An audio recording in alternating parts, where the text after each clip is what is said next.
예, 2024년 5월 7일 화요일 무스TV 서준구 대표 방송 시작하겠습니다. 제가 예전에 말이 참 잘 나오던데 요즘은 좀 나이가 있어서 그런가요? 말이 좀 잘 안 나옵니다. 좀 이어지지 못하고 좀 중간에 끊기는 그런 모습을 발견할 수 있는데 제가 좀 신경 좀 써야 될 것 같아요. 그죠? 말이 잘 안 된다는 것은 좀 어벙벙 해진 거 아닐까요? 그죠?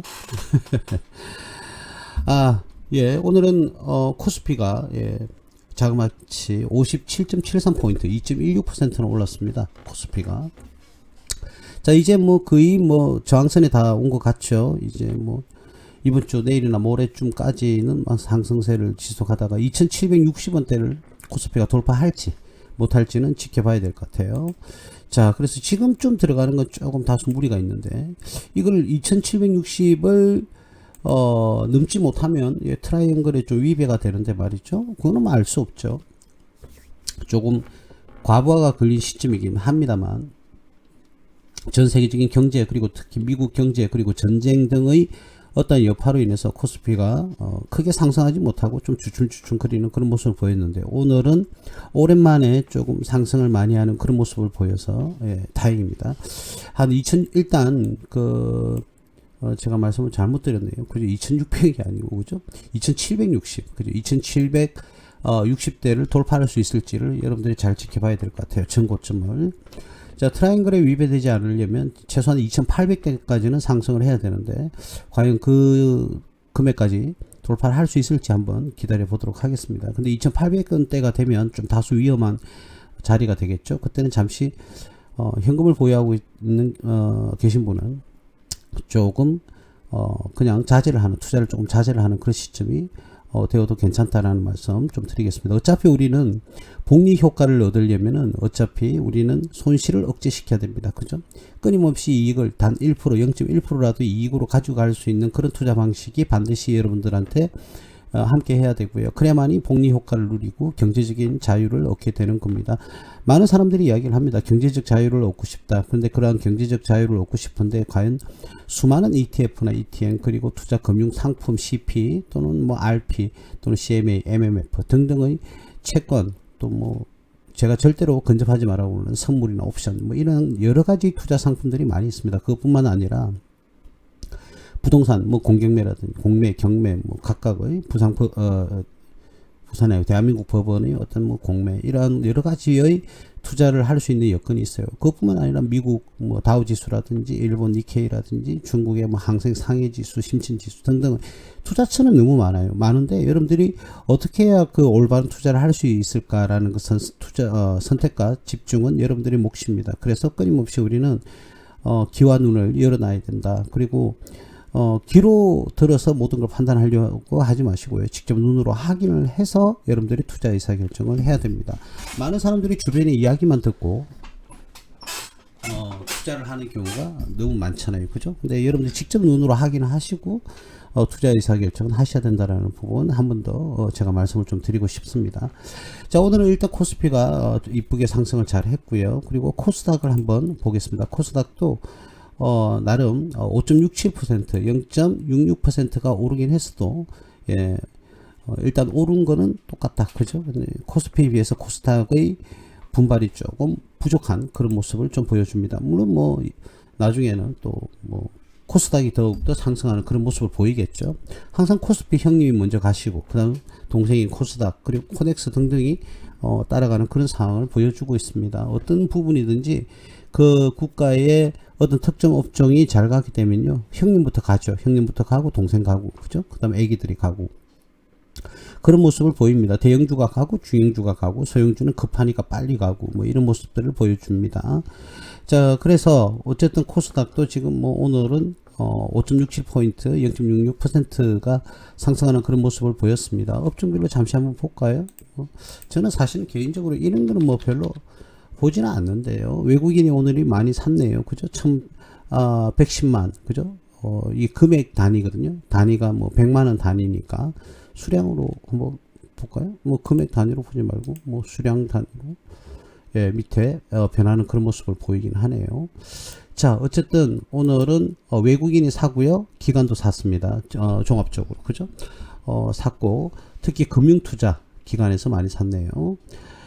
개미들은 다 틀렸습니다. 그죠? 코스닥에도 마찬가지입니다. 외국인과 기관은 매수를 잘 했는데, 개인은 틀리는 그런 모습을 보여줬습니다. 그래서 이 부분 정도만 여러분들이 확인하시면 되겠습니다.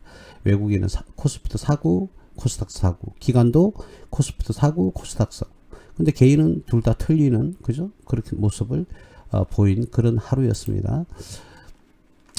예, 그렇게 해서 오늘은 일단 개인이 물량을 뺏기는 그런 모습을 보여줬다. 이렇게 해석을 하시면 될 것 같고요. 자, 달러 환율 한번 지켜볼까요? 환율이 급격하게 지금 떨어지고 있죠. 그죠? 예, 굉장히 위험했었습니다. 1400대까지 거의 근저리가 왔을 때. 오늘도 역시, 아니다 다를까 환율이 지금 떨어지는 그런 모습을 지금, 보여주고 있습니다. 환율이 점점 떨어지고 있죠.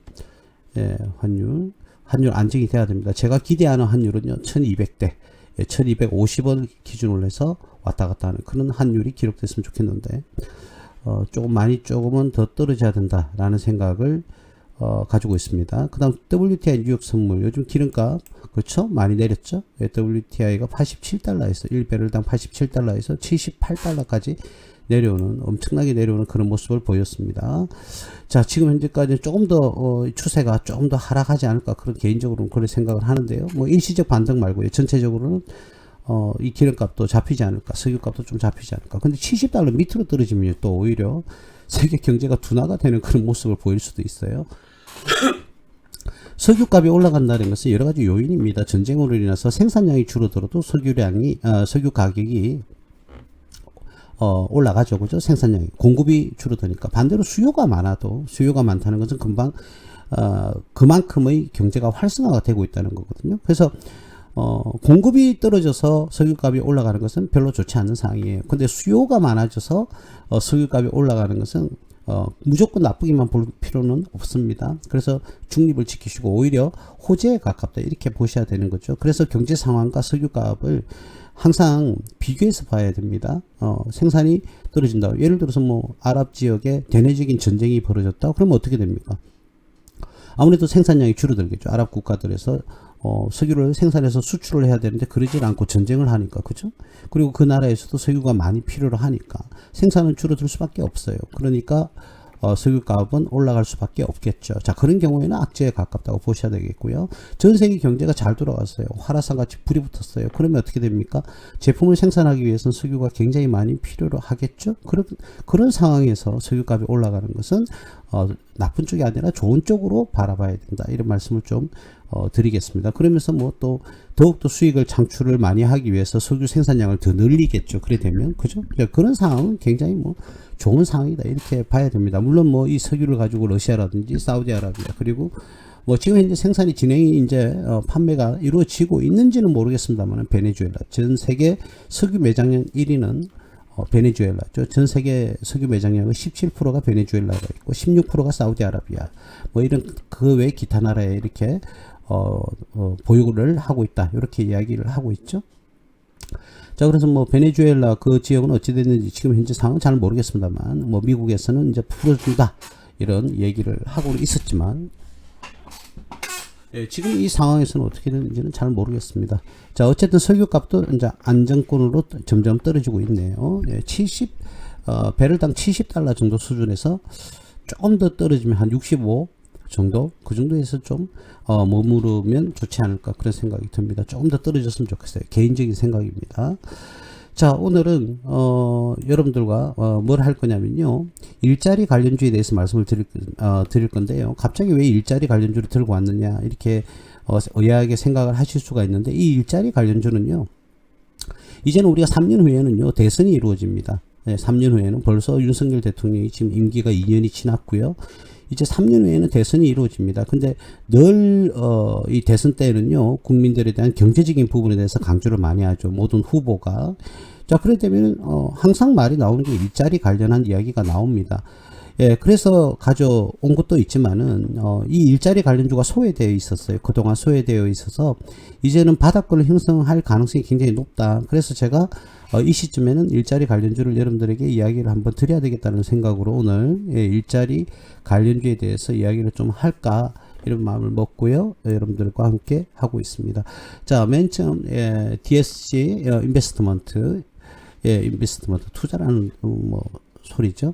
자, 이 기업도요. 이 기업이 주가가 올 1월 달에 급등을 했습니다. 이렇게 급등을 한 후에 급등을 이렇게 했어요. 급등을 한 후에 크게 조정을 이렇게 받았죠. 그리고 한 번 더 상승하고 또 조정을 받는 그런 모습을 지금 보여주고 있습니다. 자, 그런데 제가 말씀드리고 싶은 것은 뭐 이 종목이 뭐 어떻게 진행이 될지는 앞으로 더 지켜봐야 되겠지만 상승과 하락을 급등과 급락을 지금 반복하고 있습니다. 그죠? 자, 이 개인적인 종목은 어떤 특정 테마가 불었으니까 이 정도로 상승을 하는 거겠죠. 그죠? 뭐 투자에 성공을 했다든지. 자, 먼저 DSC 인베스트먼트 이 관련한 투자회사에 대해서 한번 말씀을 드려보면 여러분들 오해하지 마세요. 이 매출이라 아니고 영업수익이라고 되어 있죠. 왜 그러냐면 이게 금융업이라서 그래요. 금융업은 영업수익이라고 이렇게 표현을 합니다. 국제계 기준에서는 영업수익이라고 해도 되고요. 매출이라고 해도 됩니다. 근데 대부분 금융업은 영업수익으로 표현하는 경우가 많긴 합니다. 자, 꾸준하게 매출이 발생을 합니다. 300억대 발생을 하고 있고요. 영업이익은 166억, 188, 175억 정도로 이것도 꾸준하게 발생하고 있고요. 당기순이익도 160, 160, 146 이런 식으로 당기순이익도 발생하고 있고요. 부채 비율은 31.76을 유지하고 있고요. 유보율은 그동안의 이익이 누적됨으로 인해서 678.25 %를 차지하고 있습니다. ROE도 적절한 수준. 작년은 재작년에 비해서는 조금 떨어지는 그런 모습을 보였고요. 퍼 기준을 한번 볼까요? 자, 퍼 기준에서는 6이 조금 안 되는 5.98대의 퍼를 기록을 하고 있다. 이 회사의 업종 퍼는 얼마냐? 대략 한 46.56을 이렇게 차지하고 있고 PBR도 1이 안 되는 그런 모습을 보이고 있고요. 그에 비해서 배당 수익률은 1% 정도를 지급을 배당을 하고 있네요. 자, 업종 퍼 대비해서 이 기업의 퍼는 상당히 지금 낮은 수준이다 이렇게 보여주고 있는데 기본 업종인 기본 퍼인 12 또는 13 기준에서도 한 반 정도로 모자라는 그런 모습을 보였다. 상대적으로 저평가되었다는 소리죠. 자, 그래서 이 회사의 지금 주가에서는 상대적으로 지금 저평가되었다 이렇게 얘기를 할 수가 있겠죠. 근데 꾸준하게 이 회사가 매출과 이익을 꾸준하게 지금 발생시키고 있다. 이런 부분에 대해서는 좀 긍정적으로 볼 수가 있겠죠. 자, 연간을 한번 보면요. 2019년부터 꾸준하게 계속적으로 이익을 잘 내고 있습니다. 그죠? 그래서 기업의 신뢰성은 가지고 있다. 그리고 조금 걱정스러웠던 부채 비율이 31, 30이 조금 넘는 굉장히 양호한 수준에 지금 머물러 있다. 이렇게 볼 수가 있겠죠. 유보율도 계속 꾸준하게 증가하고 있고 아쉬운 것은 배당이 조금 작다. 이 정도가 좀 아쉽다라고 이야기를 할 수가 있겠습니다.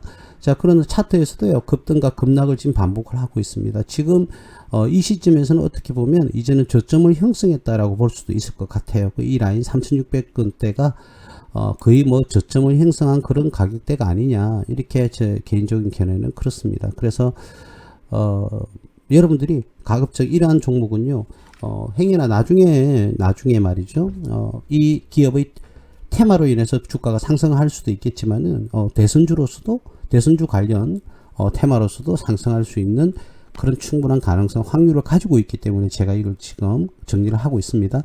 대선주 중에서 우리가 일반적으로 일자리 관련주 이렇게 하면요, DSC 조금 이따 나오는 TS 인베스트먼트도 마찬가지겠지만 DSC 인베스트먼트는 항상 일자리 관련주로서 상위를 차지하고 있습니다. 그래서 그런 테마가 또 분다면 충분히 또 상승 여력이 있지 않을까 그런 생각이 들거든요. 그래서 좀 가격이 쌀 때 차곡차곡 조금씩 매수를 해서 모아가는 그런 모습의 투자를 하시는 게 바람직하다 이런 말씀을 좀 드리겠고요. 두 번째 기업입니다. TS 인베스트먼트. 제가 조금 전에 언급했던 TS 인베스트먼트는 자, 하락과 기술적 반등을 기록을 하고 있는데 말이죠. 지금은 이평선들이 다 수렴을 해서 모아가는 그런 모양을 보이고 있습니다. 보통 이런 모양이 나갈 때는 박스권이 좀 더 길게 나와야 되거든요. 아직까지는 조금 멀었다. 박스권이 좀 더 길게 나와서 올해 뭐 하반기쯤에는 이제 바닥권을 중하반기요.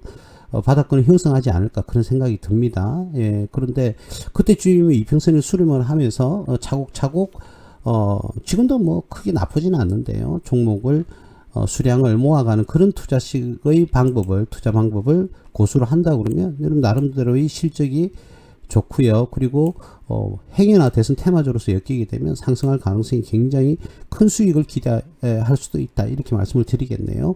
퍼가 5.02, 업종퍼가 46.56이고요. PBR이 0.63밖에 되진 않습니다. 배당 수익률은 기대 이하고요. PBR이 우리가 일반적으로 1을 기준으로 했을 때 1.2까지는 버블이 붙어서 상승을 할 수 있다고 간주한다 그러면 PBR 기준은 이 지금 주가보다는 2배 정도가 올라야 되고요.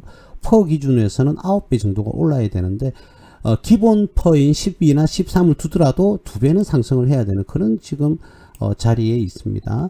지금 그리고 주가가 더 이상은 떨어지지 않는 그죠? 이 가격대에서 1200원대 또는 여러분들이 좋아할 만한 그죠? 다 한 주 단가가 적으면 여러분들은 좀 사고 싶은 욕구가 좀 있지 않습니까? 개미 투자자분들은. 자, 그래서 이 가격대가 뭐 크게 나쁘지는 않는데 말이죠. 이제는 옆으로 조금 더 돌리는 그런 국면에서 여러분들이 지켜봐 주시면 좋지 않을까 그런 생각이 듭니다. 역시 영업이익이요. 220, 270, 260억 이런 식으로 200억대 지금 이제 중후반을 기록을 하고 있고 영업이익도 상당히 좋죠. 거의 영업이익이 50%에 뭐 육박합니다. 그죠? 당기순이익도 괜찮고요. 그리고 부채 비율은 이 기업은 더 작네요. 21.14를 기록하고 있고 ROE는 충분히 만족할 만한 수준이고 퍼도 지금 작년 기준 5.53 정도 업종퍼가 30 얼마였죠. 그죠? 굉장히 좀 낮은 저평가를 지금 저평가주에 해당한다 이렇게 얘기를 할 수가 있습니다. 자, 근데 제가 말씀드린 것은 지금 왜 갑자기 이걸 가져왔느냐고 서두에도 말씀드렸지만 굉장히 지금 상승 이후에 많이 하락하는 그런 모습을 보였거든요. 그런데 좀 소외가 되어 있어요. 그죠? 거래량도 그렇게 많지도 않고요. 소외가 되어 있는데 이럴 때 소외가 되어서 단가가 많이 싸졌을 때 그 기업의 본질 가치보다는 낮은 가격이 거래가 되고 있을 때 여러분들이 차곡차곡 조금씩 한 주, 두 주, 세 주라도요. 계속 모아가는 그렇게 해서 나중에 테마성을 가지고 테마가 발생할 때 일자리 관련 테마가 발생하거나 대선 테마 줄 때 많은 대선 후보들이 정책으로 일자리를 내놓지 않으면 그 사람은 대통령 후보로서 자격이 없는 거거든요. 그렇기 때문에 그런 아직 기다리고 있기 때문에 지금 좀 많이 싸졌을 때 조금씩 모았다가 3년 안에 속된 말로 뭐 쇼부를 본다고 합니까? 예, 그때까지 한번 조금씩 모아 가보는 그런 방식의 투자 방식을 제공한다면 여러분들은 나름대로의 수익을 기대할 수 있지 않을까 그런 생각이 듭니다. 물론 뭐 그 이전에 그 기업이 상당히 나빠진다든지 또는 실적이 안 좋아진다든지 그런 의외의 경우는 뭐 신만이 알 수 있는 거죠. 그 누구도 예측하기가 힘듭니다. 그죠? 그때 잘 대응을 하셨어요. 투자 방식을 그런 식의 방법으로 투자를 하시면 여러분들이 소정의 성과를 달성할 수 있지 않을까 그런 생각이 들고 뭐 급기야 잘못해가지고 엄청 뭐 상승을 많이 하게 되면 여러분들이 뭐 수익은 여러분들이 알찬 수익을 얻을 수 있지 않을까 그런 생각을 합니다. 자, 조금 전에 제가 말씀드렸던 그죠?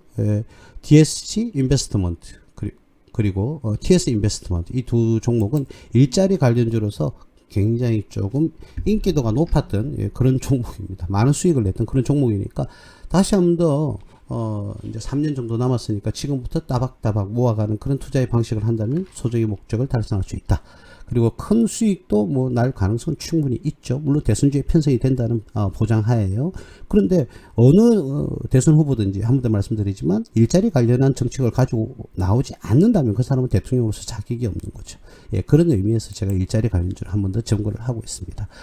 자, 그 다음 메가MD입니다. 이 메가MD는 뭐 교육 여러 가지가 있죠. 뭐 우리가 주로 뭐 이 뭐라고 해야 되나 에듀케이션 교육에 대한 시스템 또는 솔루션 이런 것들을 만드는 회사는 사실은 메가MD가 아니고 메가스터디인데 같은 계열사입니다.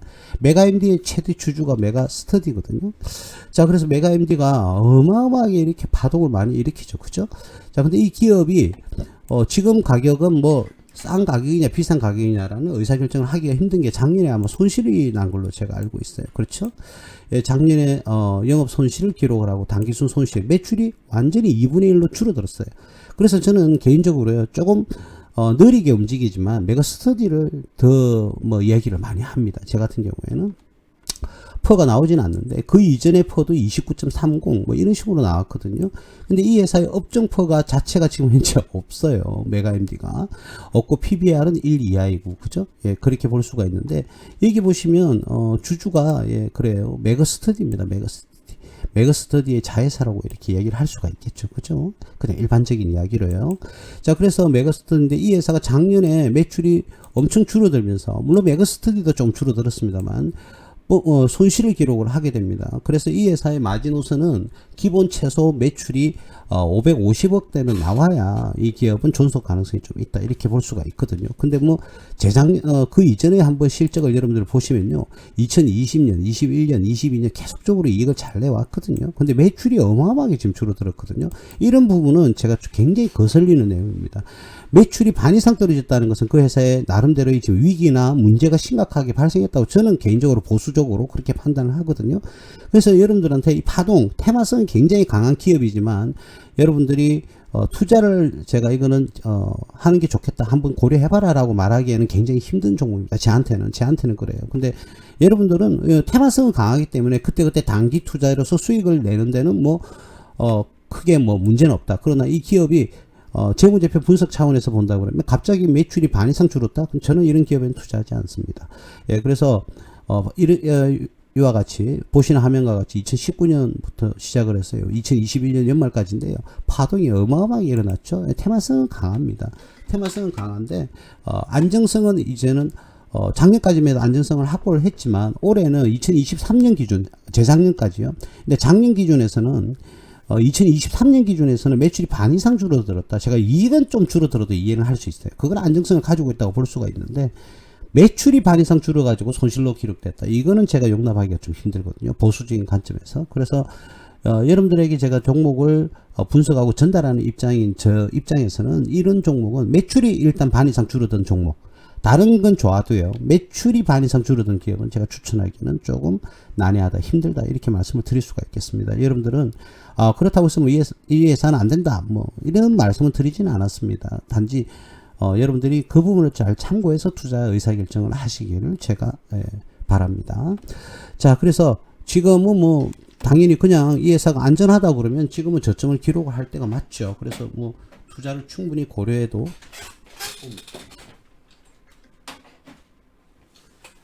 투자를 충분히 고려해도 되는 시점은 맞는데 기본적 분석에서 그런 옥의 T 정도가 아니라 조금 많이 거슬리는 그런 부분은 있다. 이런 말씀을 좀 드리겠습니다. 그래서 이 종목을 투자를 하실 때는 적절하게 스탑을 잘 걸고 대응을 하셔야 되고요.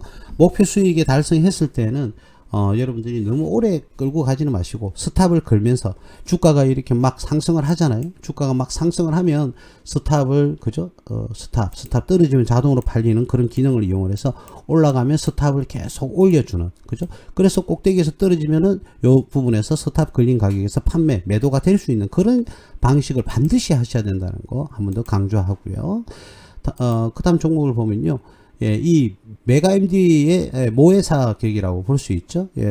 이 메가스터디는 오랜 기간 동안 이 메가MD의 모회사다 이렇게 보시면 되겠죠.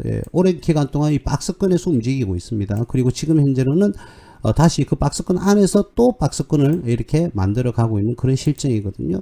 자, 오히려 이 메가스터디는 오랫동안 박스권을 지금 가지고 있고 이평선들을 다 일일이 모아가고 있고요. 이 근래 캔들 모습만 본다 그러면 주가 상승의 모습을 본다 그러면은 이제 정배열을 잡았거든요. 근데 이 정배열은 언제든지 무너질 수가 있어요. 이 정배열이 끝까지 가려고 그러면 이 박스권 11,900 대략 12,000원대를 돌파를 해야 12,000원대를 이 라인대를 돌파를 해야 됩니다. 이 박스권을 돌파를 하면 이 정배열이 살아가는데 말이죠. 여기서 헤딩하고 다시 떨어지면 정배열이 다시 소멸하게 되거든요. 그렇기 때문에 여러분들 이 종목을 보유하고 계시거나 매수하고 계신 분들은 매수할 의향이 있으신 분들은 12,000원대를 돌파하는지 안 하는지 여부를 보시고요. 여러분들이 투자 의사 결정을 해야 됩니다. 근데 이 메가스터디를요, 만약에 내가 12,000원에 매수를 했다. 그러면 예를 들어서 이 가격대에서 매수를 했다고 가정을 하면요, 자그마치 한 2년 정도, 2년 조금 넘는 기간을 지금 보유하고 계실 건데, 그 안에 배당이요, 어마어마하게 발생했거든요, 배당이. 그렇기 때문에 여러분 실질적으로 지금 수령하신 수익은, 얻게 되는 수익은요, 여러분 배당을 보면 이 회사가 배당이 제법 큽니다. 7.55%라고 이렇게 나와 있죠. 배당이 커요. 그래서 배당이 굉장히 매력적이다. 그래서 2년, 3년 투자하신 분들은 오히려 수익이 지금 많이 나 있을 겁니다. 금액 최초 금액 대비, 그죠? 자, 퍼는 6.19고요. 업종 퍼가 149입니다. 굉장히 저평가되어 있고요. 더 이 기업은 좀 봐야 될 것은 PBR이 0.5도 안 됩니다. 그러니까 이 리아는 저평가라고 그랬지 않습니까? 일반적인 이론상 그렇다는 거고. 근데 이 기업은 물론 뭐 이 서비스업에 가깝다 보니까 가까우니까 원래는 PBR이 굉장히 커야 돼요. 근데 불구하고 이 회사는 뭐 나름대로 시설이라든지 투자를 많이 했나 봅니다. 또는 뭐 소프트웨어라든지. 그래서 이 PBR이 서비스업인데도 불구하고요. 출판 거의 서비스죠. 그런데도 불구하고 0.41밖에 안 나온다. 그럼 굉장히 나름대로 이 기업은 저평가되었다. 이렇게 봐야 되거든요. 서비스업은 일반적으로요. 뭐 여행사라든지 항공이라든지 뭐 여러 가지가 있지 않습니까? 금융이라든지 이런 서비스업의 PBR은 일반적으로요. 3, 4, 5 이렇게 넘어가거든요. 근데 이 기업은 아직까지 1도 안 된다. 굉장히 저평가되어 있다. PBR 기준에서는. 투자 대비 우리가 기업을 이 주주들을 유치해서 기업을 활성화시켰는데 PBR이 아직까지 0.5가 안 된다. 0.4다? 굉장히 지금 낮은 수준이고요. 저평가되어 있다. 이렇게 여러분들이 보시면 되겠습니다. 자, 이 기업은 메가MD하고 비교했을 때요. 대략 1,300억, 매출은 좀 떨어졌어요. 2022년 대비 200억 정도가 떨어졌습니다. 영업이익도 조금 떨어졌고요. 당기순이익도 떨어졌어요. 자, 근데 아까 메가MD처럼 손실을 기록한다든지 급격한 매출 하락은 없었습니다. 그죠?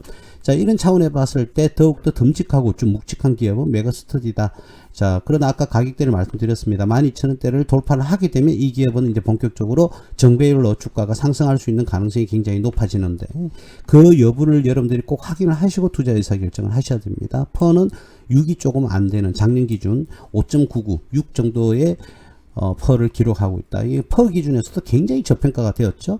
퍼도 저평가, PBR도 저평가. 그래서 이 기업은 그리고 배당은 많이 준다. 그러면 뭐 우리가 걱정할 게 뭐가 있습니까? 그냥 매수해 놓고 그죠? 배당금만 받아도 여러분들이 원하는 수익은 아니겠지만 적절한 은행 이자보다는 훨씬 더 많이 받아가는 그런 결과를 보여주겠죠. 부채 비율도요 41.55입니다. 이거는 2023년 기준이었고요. 그 이전은 18.57, 26.18이었어요. 부채가 좀 늘긴 늘었죠. 그쵸? 부채 비율이. 자, 유보율은 말할 필요도 없습니다. 5,429.90. 든든한 이익을 계속적으로 발생을 시켰다는 것이죠.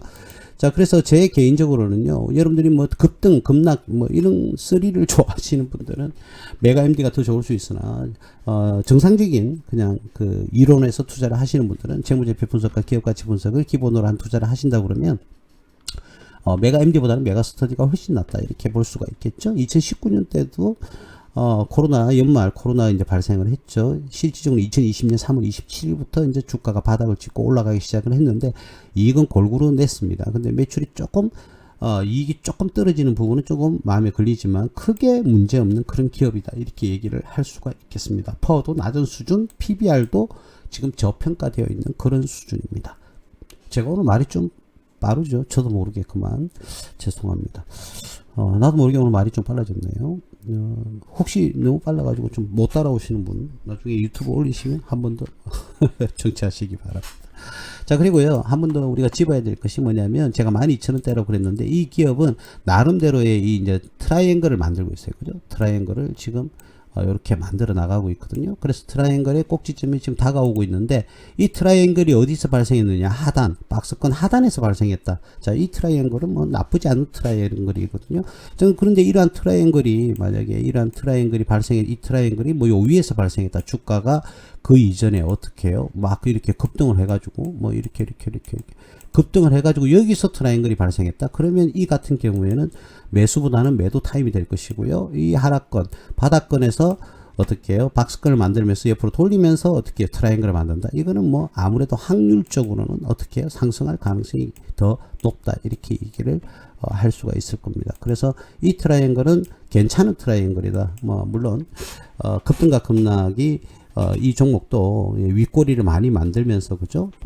캔들을 만들어 가고 있는 그런 실정의 종목이다. 그죠? 윗꼬리들이 굉장히 많죠. 윗꼬리들이 그만큼 이게 저항선이 많다는 겁니다. 그 앞에 속된 표현으로 그 앞에 물리신 분들이 많은 거예요. 그러나 반대로 이야기하면 이걸 뚫고 올라간다는 것은 이제 더 이상 매물대, 매도세가 줄어든다는 거죠. 그러면 그만큼 상승 여력이 많다. 이렇게 볼 수가 있는 겁니다. 자, 이 기간 동안 따박따박 계속 모아왔다면 단가는 대략 한 10,000원 정도 됐을 겁니다. 대략. 따박따박 모아왔다면. 그래서 뭐, 투자 수익도 11% 정도 이렇게 달성을 할 수 있는 그런 투자 방식이 되었어야 될 겁니다. 자, 근데 그렇지 못하신 분 앞으로는 잘 관리를 하시길 바라고요. 조금 더 이 종목이 거래량이 조금 더 발생을 하면서 조금 더 활성화가 되었으면 좋겠다. 그래서 조금 더 한번 기다려보죠. 뭐 일자리 관련 테마가 불면 이 종목 메가MD와 더불어서 조금 더 이렇게 상승하는 그런 모습을 보여줄 것 같습니다. 예, 그래서 제 기대하는 것은 아니 이건 제 예상치가 아닙니다, 여러분. 예전에 우리가 아주 오래전에 그죠 123,000원까지 이렇게 상승하는 그런 모습을 보였었네요. 주봉으로 보니까 그죠. 이렇게 보면 어떻습니까? 지금은 거저입니다. 그죠? 예전에 요 가격대까지 이래요. 물론 뭐 주가의 특성상 기업의 실적에 따라서 무조건 상승하는 것만은 아니기 때문에 테마가 분다든지 그는 더 좋은 여건이 발생할 가능성이 미래에 크다든지 뭐 이런 경우에는 많이 갑니다. 자, 근데 지금 고점 대비해서 거의 90%가 빠졌죠. 그죠? 예. 그런데 그 기업의 재무 건전성은 가지고 있다. 안전하단 말이죠. 그렇다면 여러분들이 투자를 안 할 이유는 없죠. 그럼 이거 계속 하세요. 그냥 옆으로. 한 5년 더 가죠. 뭐. 5년 동안 멘붕 오시는 분 계실 것 같은데. 자, 5년 동안 더 가죠. 그냥 뭐 이렇게 더 가고요. 더 가가지고. 뭐 여기서 이렇게 치솟으면 어떡할 겁니까, 여러분. 예. 그러면 여러분 투자 완전 대박 성공인 거죠. 그죠? 예. 그래서 너무 단타에만 의존하지 마시고요. 여러분들 따박따박 천천히 모아가는 그런 모습을 보여주는 게 여러분들 투자에 나중에는 큰 수익을 기대할 수 있는 하나의 방법이다. 이렇게 얘기를 할 수가 있을 것 같습니다. 그래서 메가스터디는 제가 다른 분들에게도 나름 추천했던 그런 종목이거든요. 그래서 여러분들도 한번 투자 시에 의사결정을 잘 한번 해보시길 바라겠습니다. 말도 많고 달도 많았던 예전에 S코넥입니다. S코넥도요, 이 일자리 창출하면 무조건 이게 완전히 뭐 테마가 엄청 민감하게 이렇게 반응을 했거든요. 근데 지금 뭐 일단 1,500원대까지 내려와야 되지 않을까. 지금 이 종목도 나름 트라이앵글을 지금 만들고 있거든요. 트라이앵글을 만들고 있어요. 뭐 트라이앵글은 뭐 크게 뭐 중요한 건 아닌데 참고 사항일 뿐입니다. 뭐 한번 제가 선을 끊어 볼까요? 그냥 뭐 이런 식으로. 아이고.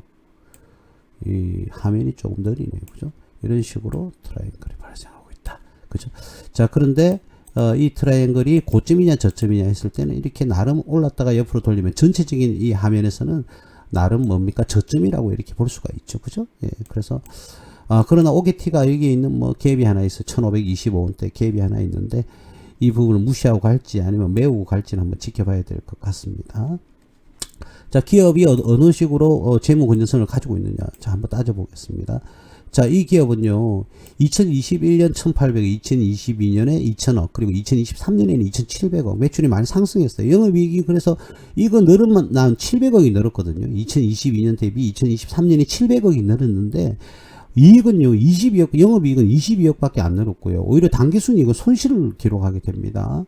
자, 이런 부분. 자, 그래서, 부분은 물론 뭐 이 회사가 다른 회사 지분을 들고 있다든지 또는 자회사를 거느리고 있다든지 그런 거 다 좋은데 문제는 뭐냐면은 이 기업 자체를 보시면 여러분들이 이게 보면 자, 1차 전지 제조업, 이산화탄소 제조업 등 영위하고 있다. 핸드폰 금속 부품, 스마트폰 부품 뭐 여러 가지를 가지고 있거든요. 자, 근데 이 사업 업종 자체 이 기업의 업종 자체는요, IT 부품입니다. IT 부품인데, IT 부품으로서는 원자재 가격이 당연히 좀 올라서, 이 영업이익 대비 영업이익도 적게 오르고, 당기순이익도 손실로 전하는 그런 모습을 보이긴 했는데, 이 기업 재무제표 자체는요, 그렇게 썩 좋다고 이렇게 말씀을 드리기는 조금 힘듭니다. 그래서 투자 의사결정을 할 때는 뭐, PBR은 1.7이고요. 그 이전에 퍼는 15 정도 기록을 하고 있는데, 이 기업이 업종포가 345다. 이거는 내가 말했죠. 100이 넘어가면, 업종포가 100이 넘어가면 큰 의미가 없다라고 말씀을 제가 분명히 들었을 겁니다. 그래서 이 기업의 재무제표 상태는 뭐 상장 폐지되고 관리 종목 지정되고 이런 개념은 아니고요. 그러나 재무 상태가 부채 비율도 170이고, 그죠? 자, 그래 되면 이 회사는 돈 버는 거 전부 다 은행에 갖다 바치는 그런 모습을 보여줄 수도 있어요. 물론 이 부채가 차입금인지 이자를 동반하는 부채인지 이자를 동반하지 않는 부채인지 그거는 알 수는 없습니다만 아무래도 영업이익 대비 당기순이익이 굉장히 많이 줄어드는 걸로 봐서는 이자를 동반하는 부채가 반드시 포함이 되어 있다. 이렇게 우리는 판단을 할 수가 있겠죠. 자, 그래서 이 종목은 일자리 관련주로서 많은 테마성이 좀 강한 그런 종목입니다. 자, 차트상에는 저점이지만 이 기업이 재무 상태가 뭐 빵빵하다든지 이익이 빵빵하든지 그러지는 못합니다. 그래서 원가 관리에 빨리 신경을 써서 기업의 이익의 모멘텀으로 다시 돌아오는 그런 모습을 보이지 않는 이상은 조금 현재까지는 투자하기는 좀 힘들다. 그래서 일자리 관련해서는 에스코넥이 많이 움직여요. 뭐 자회사를 통해서 또는 기타 등등 IT 부품을 통해서 등등의 여러 가지 내용을 통해서 뭐 일자리 관련주에는 포함이 되어 있지만은 여러분들이 이 기업 자체로의 평가에서는 재무제표가 안정성을 가지고 있다라고 보기에는 조금 힘들다. 그 정도로 제가 말씀을 좀 드리겠습니다. 그러나 테마성은 굉장히 강합니다. 테마성은 강하니까 그런 부분은 여러분들이 유의해 주시고요. 1,500원대의 갭이 있습니다. 메우고 갈지 아니면 바로 상승할지 아니면 갭을 메우고 더 떨어질지 지지선이 붕괴되면서 그건 좀 지켜봐야 되는데 전체적으로 봤을 때는 지금 가격이 거의 뭐 자기 가격 아니냐 이렇게 봐지거든요. 그래서 조금 더 떨어지거나 조금 더 올라가거나 뭐 이 정도 수준에서 매출이 크게 뭐 향상이 되고요. 이익도 증가하고요. 이런 부분이 나오지 않는 이상은 테마를 타야 되는데 이 테마가 당장 나오기는 좀 힘들 것 같고 지금 뭐 국민들이 아우성이지 않습니까? 경제 부분 우리나라뿐만 아니라 전 세계적으로 코로나 이후에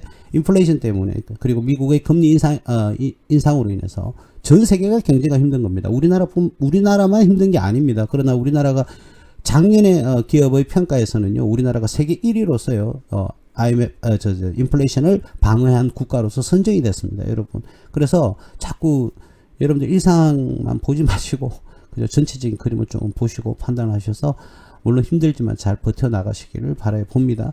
자, 이 기업은 나름 이평선, 제가 아까 메가스터디에서 말씀을 드렸지만, 이런 모양이 나와야 되는 거죠. 이렇게 이평선이 다 모이는 구간이 나오고, 그 뒤에 어떤 구간이요? 이렇게 정배열로 올라가는 이런 모습을, 제가 기대한다는 거죠. 그래서 메가스터디 같은 경우에는 이 라인에서 12,000원대로 올랐으면 이 정배열이 이제는 힘을 발휘할 것이다. 이렇게 말씀을 드린 겁니다. 빨리 12,000원을 회복을 해야 되겠고요. 아니면 우리가 단가를 12,000원 밑으로 떨어뜨리는 그런 방법도 그죠? 추가 매수를 해서 하는 방법도 있습니다만 지금은 사실은 추가 매수한다도 의미가 없을 것 같기도 합니다. 예. 조금 전에 우리가 메가스터디가 가격이 얼마였죠? 11,000원대니까 그죠? 뭐 큰 의미는 없을 것 같아요. 어쨌든 여러분들이 잘 판단을 하시길 바랍니다. 예, 일자리 관련주 하면요, 제일 처음 시장에서 반응을 하는 종목입니다. 바로 사람인이죠, 사람인. 이 사람인이 뭐 취업 알선이잖아요, 그죠? 워커넷과 똑같은 그런 모습을 보이는데 똑같죠. 이상하게 일자리 관련주 모양이 똑같습니다. 자, 예전에 56,000원에서 18,000원까지 이렇게 떨어지는 모습을 보입니다. 참 안타까운데요. 자, 이평선들이 어떻습니까? 더 이상 제가 강조했던 것 떨어지지 않고 이제 옆으로 돌리는 박스권 구간이 나오고 있습니다. 자, 이럴 때는 하방 경직이 왔다고 그랬죠. 더 이상 떨어질 자리가 없다는 겁니다. 이제는 떨어지는 게 경직이 됐다. 하방 떨어지는 게 경직이 됐다. 그러니까 박스권을 만들게 되면 이제 드디어 경직이 온 거죠. 그래서 하방 경직이 왔다. 자, 그러다가 주가가 이익과 매출을 동반한 그런 이제 기업이 안정세로 돌았으면 이제 정배열로 가게 되겠죠. 이런 이평선들이 다 모인 후에 자, 그런 정배열을 차지하면 이제는 주가는 이제는 상승할 가능성이 있다. 그래서 이 기업도 다른 기업도 물론 마찬가지겠습니다만은 특히 이 기업 같은 경우에는 실적이 반드시 동반이 돼야 됩니다. 실적이 반드시 동반이 돼야 돼요. 그러면 다시금 상승 여력을 가져올 겁니다. 자, 작년에 퍼가 11인데요. 업종퍼가 468, 100이 넘어가는 업종퍼는 큰 의미가 없다. 근데 기본 퍼인 12, 13 기준 했을 때도 지금은 저평가고요. PBR도 뭐 적당한 수준이고요. 배당 수익률은 2.77. 뭐 나름 괜찮은 수준이죠. 자, 그런데 사람인이 매출이 떨어졌네요. 매출이 1200억, 1489억, 작년에는 1300억으로 떨어졌습니다. 영업이익이요, 거의 뭐 70%대로 툭 떨어졌네요. 406억에서 253억 정도. 당기순이익도 293억에서 186억. 자, 그러다 안정세는 다 가지고 있죠. 안정세는 다 가지고 있다는 점. 그러니까 바닥을 잡으면 들어가도 되느냐? 괜찮죠. 안정성을 가지고 있으면 지금 하방 경직이 왔다면 이제 야금야금 사모아야 돼요. 부채도요, 20이 안 됩니다. 18%도 안 되고 17.66을 기록을 하고 있습니다. 유보율. 계속적으로 이익이 발생하니까 유보율은 끊임없이 이렇게 상승하는 그런 모습을 보여주고 있고 작년 기준은 10.8의 퍼를 가지고 있습니다. 엄청 저평가가 되어 있죠. 자, 그리고 이 기업이 지금 경제가 조금 둔화가 되다 보니까 그죠? 일자리에 대한 어떠한 수요가 조금 줄어들다 보니까 이 기업도 실적이 좀 적은 건 어쩔 수가 없는데 2022년에 정점을 찍고 살짝 이렇게 내려오네요. 2019년, 2020년 당시의 어떤 실적하고 거의 비슷하거든요. 2019년과 2020년요. 자, 그래서 거의 2019년과 2020년 같은 경우에는 뭐 여기서 뭐 요 정도, 그죠?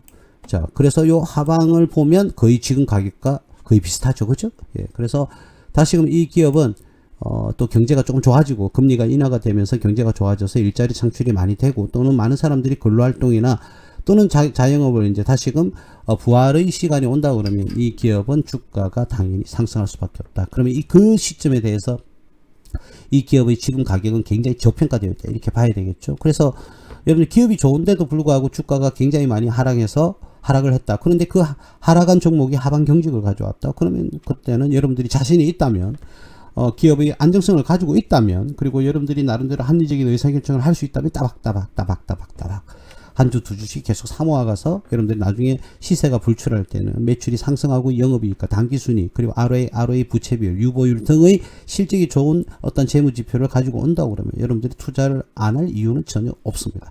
그래서 이런 부분에서 어떻게 보면 이러한 종목들은 여러분들한테 하나의 기회가 되고 경제적 자유를 얻는 여러분들의 어떠한 뭐라고 할까요? 투자 머니를 얻게 되는, 그죠? 예, 시드 머니를 얻게 되는 그런 찬스의 종목이 될 수도 있다라는 부분 제가 한 번 더 말씀을 드리겠고요. 누군가가 그렇게 이야기를 합니다. 저는 가만히 앉아서 돈을 벌고 싶습니다. 그리고 가만히 앉아서 돈을 벌고 싶으면 여러분들이 노력을 하셔야 되겠죠. 그죠?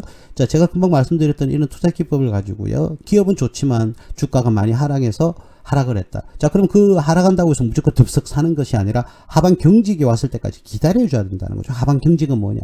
더 이상 떨어지지 않고 옆으로 돌리는 그런 국면을 보여주는 그런 종목에 하방 경직이 왔다. 이렇게 얘기를 하거든요. 물론 하방 경직이 왔다가 한 번 더 1차, 2차적으로 한두 번 정도 더 떨어질 수는 있습니다만 그거는 여러분들이 지금이 저평가인지 고평가인지 합리적인 주가인지를 판단하는 재무제표 분석에서부터 이루어져야 된다. 자, 그런데 조금 전에 재무제표 분석을 했을 때 큰 하자가 없고 문제가 없고 아무리 살펴봐도 배당도 대략 2.77 정도 나왔다. 그런데 퍼 기준이든 PBR 기준이든 저평가가 되어 있다라는 판단이 된다고 그러면 한 번 더 떨어진다고 하더라도 또 사면 되죠, 뭐, 그죠? 예, 그래서 하방 경직이 왔고요. 기업은 재무제표는 좋습니다. 사람인이었습니다. 이 정도 사람인에 대해서 말씀을 드리면 되지 않을까? 예, 참고가 충분히 되었을 거라고 저는 생각을 합니다, 여러분. 어머. 자, 사람인 다음에 윌비스. 윌비스는요, 예전에 상당히 좀 인기가 나름 테마성이 강해서 많았던 종목인데, 이건 언급하지 않겠습니다. 이 종목. 왜 그러냐면, 이제는 이 종목은 조금 들어가기에는 부담스럽습니다. 제가 늘 말했죠. 자, 무조건 동전주라고 해서 안 좋은 건 아닙니다. 그러나 동전주는 동전주인 이유가 있다는 겁니다. 재무제표상에. 그렇기 때문에 이 기업은 뭐 분석하기도 지금은 분석하기도 껄끄럽고 저도 저희 그 회원님도 예전에 같이 투자를 했어요. 예, 투자를 했던 종목인데요. 그만큼 제가 잘 알고 있으니까. 자, 왜 그러냐면 이 기업은 지금 이제 연간으로 보면요. 당기순 손실을 갖다 5년 동안 지금 계속 기록을 하고 있어요. 기대를 다시 기업의 실적이 좋아질 것으로 기대도 하고 했는데도 지금 5년 연속 지금 현재 물론 그 이전도 지금 확인은 여기서는 안 되지만 확인을 해봐야 되겠습니다만은 5년 동안 손실을 기록했어요. 그럼 이 기업은 어떤 문제가 있었을까요? 그렇습니다. 자본 잠식의 문제가 있을 수 있어요. 자본 잠식은 뭐냐? 이 자본금 여기 나와 있는 자본금이 지금 729억이잖아요. 729억인데 자본 총계가 1073억이에요. 그죠? 자, 그럼 반대로요. 자본이 자본금보다 더 작아지면 이때는 자본 잠식이 시작이 되는 거거든요. 자, 그러면 뭐가 되느냐? 단기순 손실이 계속 기록을 하게 되면 이 기업은 어떻게 됩니까? 자본이 줄어드니까 자본금보다 더 작아질 수도 있어요. 물론 올 한 해까지는 그럴 가능성이 별로 없어는 보이는데 앞의 추세를 보면. 그런데 사람 일은 어쩔 수가 없죠. 손실이 더 많이 크게 발생한다 그러면 자본 잠식이 발생할 가능성도 있어요. 그래서 제가 이 종목은 언급을 조금 하기에는 꺼린다. 예, 이 정도로 말씀을 좀 드리겠습니다. 그래서 그죠? 그리고 이 기업이 앞으로 계속적으로 이제 이게 실적이 좋아질 수도 있지 않습니까? 대표님, 그렇죠. 그거는 뭐 저도 알 수는 없습니다. 알 수는 없는데 다른 기업들도 지금 탄탄한 이익을 잘 내는 기업들도 주가가 굉장히 지금 하락을 했고 이 기업도 마찬가지인데 이 기업이 다시금 실적이 좋아져서 그죠? 여기 이제 퍼가 붙는다든지 그죠? 업종 퍼보다 더 낮아지고 PBR은 뭐 0.29니까 굉장히 지금 낮은 수준 아니겠습니까? 그죠? 예, 그러니까 대표님 좀 뭐 상승할 수 있지 않을까요? 이렇게 생각을 할 수는 있는데, 또 이런 생각을 하실 수가 있어요. 연간에 지금 단기순 손실이 5년 연속 났으니까 관리 종목으로 지정이 되고 상장폐지 실제 검사에 들어가지 않습니까? 이렇게 말씀을 하실 수가 있는데요.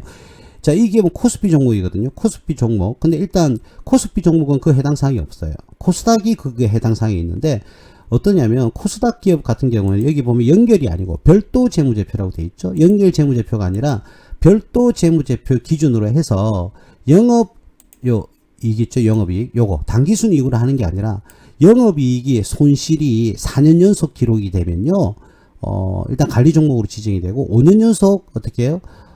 영업 손실이 나면 상장폐지 실제 검사에 들어갑니다.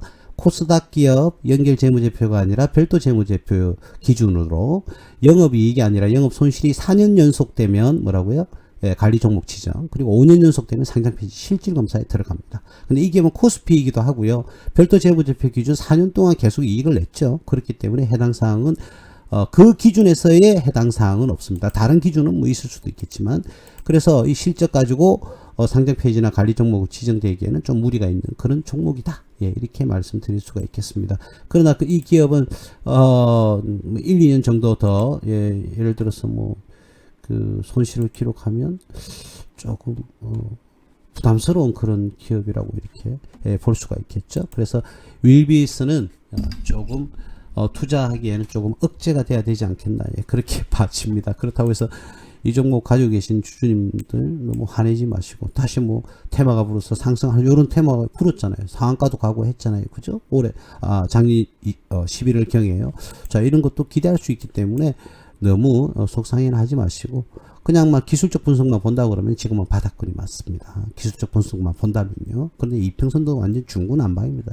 급등과 급락을 자꾸 기록을 하고 있죠. 그죠?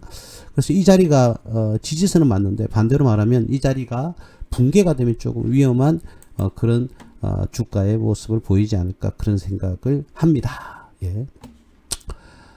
오늘은요, 여기까지 하겠습니다. 2024년 5월 7일 무스TV 서정국 대표 무방 여기까지 하겠습니다. 감사합니다.